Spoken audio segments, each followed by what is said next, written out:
नमस्कार, योग पाठशाला में आपका स्वागत है। मैं हूं मोनीश, योग अध्यापक सिंगापुर से। योग की पाठशाला में आज आपके सामने मैं एक वीडियो प्रस्तुत करने जा रहा हूं।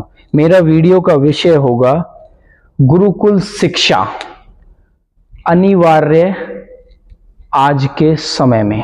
गुरुकुल शिक्षा, मेरा आज की तारीख है 14। कोशिश करूंगा मैं जितने भी हो सकता है शुद्ध हिंदी में बात करने की और शुद्ध हिंदी में अपना विस्तार से आपको गुरुकुल शिक्षा की जानकारी देने की, क्योंकि गुरुकुल शिक्षा आज के समय में, इस मॉडर्न समय में इतनी आवश्यकता हो गई है आज के, और खासकर मेरे क्षेत्र में, जिस क्षेत्र से मैं आता हूं उस क्षेत्र में इतना कह सकते हैं, इतना इस प्रकार का दुराचार और गंदे विचार और संस्कार व्यवहार हो चुके हैं लोगों के अंदर और उस क्षेत्र में, और हमारे भारतीय संस्कृति को लोग भूलते जा रहे हैं।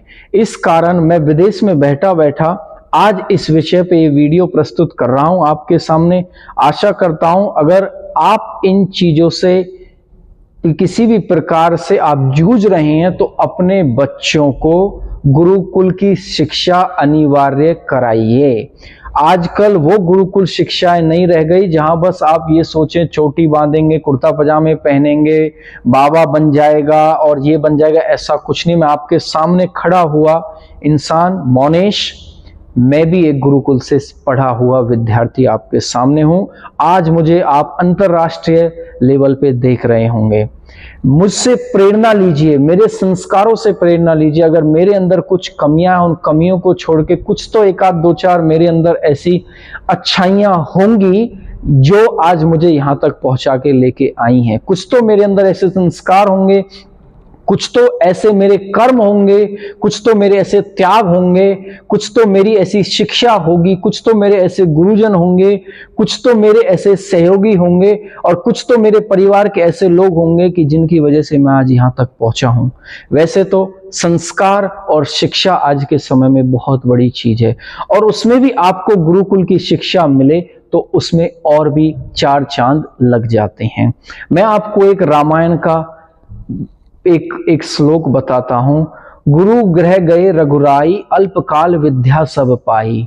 जब श्री रामचंद्र गुरु के गृह गुरुकुल गए थे शिक्षा के लिए, तो उन्होंने बहुत ही कम समय में शिक्षा को ग्रहण किया था। दूसरा उदाहरण, कौरव और पांडव भी गए थे गुरु के घर शिक्षा ग्रहण करने के लिए। क्या आप अपने बच्चों को कभी किसी गुरुकुल या किसी विश्वविद्यालय या किसी भी एजुकेशन शिक्षा के विद्यालय या शिक्षा के संस्थान में कभी विजिट कराने के लिए गए हो? आप अपने अंदर झांक के देखना ये चीजें। आप बच्चों के अंदर तो उंगलियां उठा देते हैं कि बच्चे गलत संस्कार सीख रहे हैं, गलत व्यवहार सीख रहे हैं। क्या आपने उस संगत को दिया?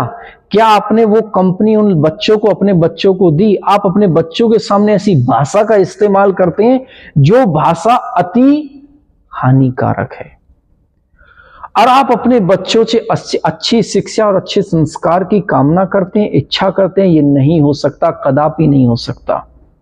आपको अपने बच्चों को अच्छी शिक्षा और संस्कार देने ही होंगे। आप अपने बच्चों को मारते हैं और हत्या तक कर देते हैं अगर वो दुराचार में होता है, या वो अपने आपके कुल या आपकी परिस्थितियों के अनुकूल चलता है, या वो किसी भी प्रकार के दुराचार में पड़ जाता है। क्या आपने सोचा है कि आपने उनको शिक्षा किस प्रकार की दी है? ये सबसे बहुत जरूरी है। क्या लेके आए और क्या लेके जाएंगे, ये कितनी कहावत आपने सुनी होंगी। क्यों फिर बच्चों के लिए आप इतना कुछ जोड़ते हैं, इतना कुछ मोह माया में पड़ते हैं? आपको पता है अगर आपने बच्चों को अच्छी शिक्षा और अच्छे संस्कार दे दिए तो आपको किसी की आवश्यकता नहीं है। मेरे क्षेत्र से जुड़े हुए, मेरे क्षेत्र के लोग मैंने ऐसे देखे हैं कि जिनके पास टॉप लेवल सबसे बड़ी जमीन जायदाद के वाले लोग थे, आज एक नहीं बचा उनके पास, एक कूड़ नहीं है उस क्षेत्र में, उस गांव में, उस शहर में जहां वो रहते हैं। क्यों? क्या कारण रहा होगा? वो सबसे मेन कारण उसके संस्कार और शिक्षा ही है। कहते हैं ना, पूत कपूत क्यों धन संचय, पूत सपूत क्यों धन संचय। ऐसा एक श्लोक है। अगर पूत सपूत है तो क्यों धन संच रहे हो, और पूत कपूत है तो क्यों धन संच रहे हो। पूत कपूत होगा तो सबको बर्बाद कर देगा, और पूत सपूत होगा तो बहुत परिवार में आवाज कर देगा। मत करिए। शिक्षा दीजिए, शिक्षा दीजिए, शिक्षा दीजिए, अच्छी शिक्षा दीजिए। 10, 15, 20 हजार, 50 हजार जितना भी हो सके महीने में उनके लिए बांध दीजिए और घर से बाहर त्याग कर दीजिए। आज से 15 साल पहले मैं एक गुरुकुल के एक आचार्य से मिला था। उसने बस एक ही झलक में मुझसे एक ही शब्द कहा जो आज तक मुझे झकझोर देता है, बेटा गृह त्याग कर दे अगर कुछ बनना है तो। और वो दिन है और आज का दिन है, लगभग 15 साल, 13 से 14 साल हो गए उन बात को गृह त्याग करके बैठा हूं।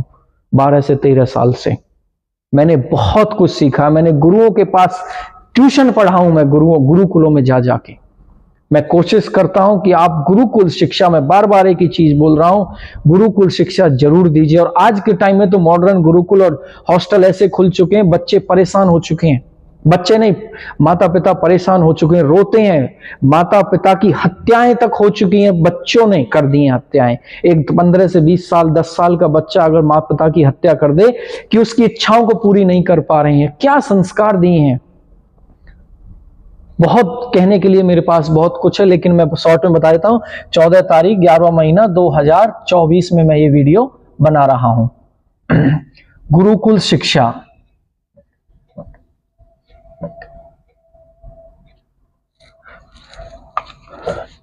आशा करता हूं आप आज की वीडियो को अच्छे से समझेंगे।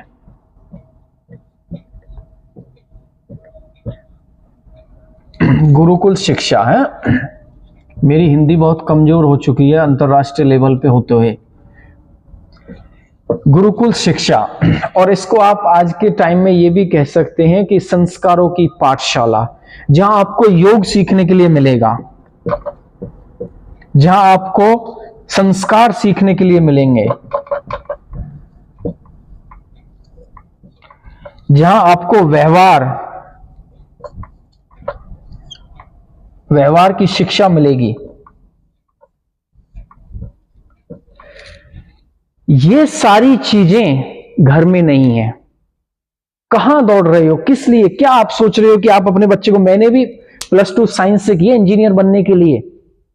मेरे परिवार ने भी कहा था कि इंजीनियर बनना कुछ नहीं है, अपनी संस्कृति के इंजीनियर बनो, अपने संस्कार के इंजीनियर बनो, अपने माँ बापों की संस्कारों पे जाइए, अपने माँ बापों के व्यवहार, उनके साथ रह के व्यवहार अच्छा सीखिए, अपने गुरुकुल में जाके अच्छी शिक्षा ग्रहण कीजिए। लेकिन देखिए आज मैं इंजीनियर बनने के से बस थोड़ा थोड़ा हटते ही एजुकेशन में तुरंत गुरुकुल में और एक योगा की यूनिवर्सिटी में जाके एडमिशन ले लिया। कितने महीने और सालों तक तो पता नहीं था कि मैं योग की शिक्षा ग्रहण कर रहा हूं। मुझे अपने बारे में कुछ ऐसी बात करने की कोई आवश्यकता नहीं है कि जो आपको ना पता हो। आप मुझे देखते हैं, जानते हैं, मैं एक योग अध्यापक हूं और योग की संस्था चलाता हूं सिंगापुर में। मैं मोटिवेट हुआ हूं, मैं प्रेरणा ली है मैंने लोगों से, मैंने तप किया, मैंने साधना की है, मैंने लोगों के सामने झुक झुक के अभ्यास किया। आप देख पा रहे हैं, ये तो मेरी संस्था का मेरा एड्रेस है, देख पा रहे हैं, ये सब योग साधना के लक्षण मैं आपको दिखा रहा हूं कि किस प्रकार की मैंने आसनों में साधना और सिद्धियां प्राप्त की हैं। कोशिश करो अपने बच्चों को गुरुकुल में भेजो, संपर्क करो, जो भी हो सके। पतंजलि योग विद्यालय बहुत अच्छा है आज के टाइम में, गुरुकुल कांगड़ी में भी बहुत अच्छा है और गुरुकुल घासेड़ा भी बहुत अच्छा है। लड़कियों के लिए एक गुरुकुल खुला है राजस्थान में, आप सर्च कर सकते हो, बहुत सारे गुरुकुल। मैंने तो बहुत सारे गुरुकुलों में जाके बस उनके बारे में जानकारी ली और बच्चों से मिला हूं और वहां रहा हूं, बहुत सारे गुरुकुलों में। मेरी 30-32 साल उम्र है। मैं भी अपने बच्चे को के लिए यह सोच रहा हूं कि उसको भारत भेजूं और वो गुरुकुल शिक्षा ग्रहण करे भविष्य में। ये मेरी ऐसी सोच है। आगे मेरी परिस्थितियां क्या इजाजत देती हैं वो उसके ऊपर निर्भर करता है। कोशिश करो, इससे आप 6 साल से लेके 8 साल से लेके और 12 साल, इस उम्र के बच्चों के लिए सबसे उचित समय है। कभी आपने देखा है आप कैसा व्यवहार अपने परिवार में करते हैं? कभी आपने ये सोचा है कि आप वो दुराचार जैसी मानसिकता और व्यवहार घर में करते हैं तो बच्चे क्या संस्कार सीखेंगे, बच्चे क्या सदाचार सीखेंगे? बहुत कड़वे शब्द बोल रहा हूं, आपको गलत लगेंगे बहुत, लेकिन ये शाश्वत सत्य है। आप ऐसी भाषा का इस्तेमाल करते हैं जो भाषा अच्छी नहीं है, फिर बच्चा नहीं बोलेगा क्या? बच्चा बोलेगा, आज नहीं तो कल बोलेगा। आप अपने परिवार में मार पिटाई कुटाई करते हैं, बच्चा कल मार पिटाई कुटाई करेगा, पहले घर में नहीं, पहले बाहर सीख के आएगा, बाहर से फिर घर में करेगा। ऐसा कौन सा रिश्ता नहीं जिस पे दाग लगा नहीं। ये सारी चीजें बस शिक्षा के ऊपर निर्भर करती हैं।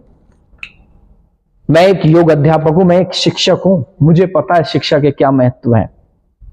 कोई बांट नहीं सकता शिक्षा को, शिक्षा कभी नहीं बट सकती। मेरे परिवार में आज खंड खंड बट रहे हैं सभी, वो उससे बात नहीं करता, वो इससे नहीं करता, ये इससे नहीं करता, और एक कारण है सारा, सिर्फ पैसा और शिक्षा। बस यही है और कुछ नहीं है। किसी को शिक्षा गलत मिल गई, किसी को शिक्षा नहीं मिली, किसी के पास पैसा कम है, किसी के पास पैसा नहीं है, यही झगड़े रह गए बस परिवार के। मैं अकेला खड़ा हूं आज आपके सामने, ये समझना। कम से कम 20, 25, 30 लोगों का परिवार में 2, 2, 3, 3 लोग बट गए आपस में। शिक्षा नहीं मिली ना। क्या है वो शिक्षा? वो शिक्षा किस काम की जो आपके व्यक्तित्व में ना आए, जो आपके संस्कारों में ना झलके, जो आपके जीवन में काम ना आए। मेरा भाई भी पढ़ा हुआ इंजीनियर है, आज टैक्सी ड्राइवर है, उसने भी डिप्लोमा किया है। क्या कारण है? स्किल नहीं है उसके अंदर, स्किल डेवलपमेंट नहीं हुई, उसके संस्कार, उसकी विद्या, उसका व्यवहार उस प्रकार का नहीं था, तो नहीं बन पाया। आज वो टैक्सी ड्राइवर है, होने दो। क्या फायदा हुआ उस कागज के टुकड़े को जो कमाया था? कितने साल शिक्षा ग्रहण करते हैं बच्चा, 5 साल की उम्र से लेके और लगभग 25 साल तक निरंतर शिक्षा करता है।